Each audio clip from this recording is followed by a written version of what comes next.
Well, just when we thought we could, as Prime Minister Boris Johnson said, have a merry little Christmas, we find that actually we can't. Most of our Christmas plans are now on hold or cancelled. I guess we should not be surprised after all of the events of this year.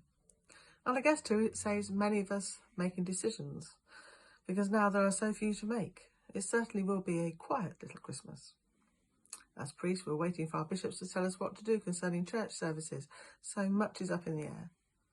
But most will now have to move online if we want to take safety seriously. So Christmas will be quiet. It reminds me a little of some of our most popular Christmas carols. Silent night, holy night, all is calm, all is bright. And O little town of Bethlehem, how still we see thee lie. So quietness and stillness are part of the Christmas story and always have been. Jesus was born without fuss, in a borrowed room in a strange place, and few people knew.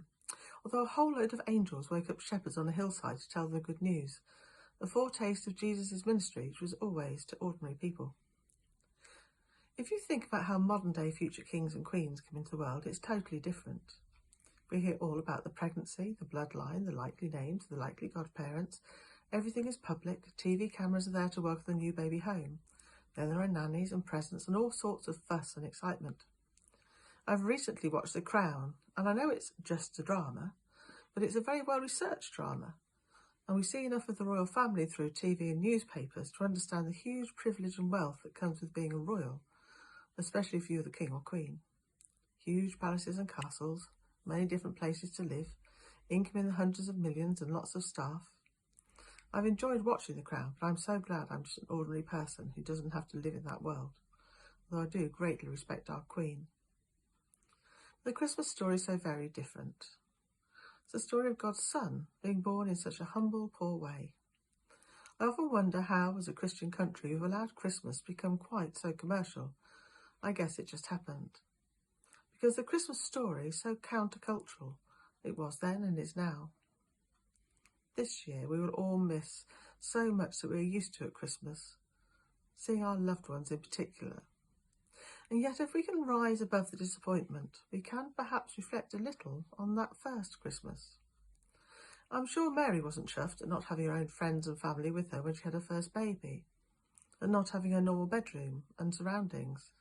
Instead, she was in a strange place away from home.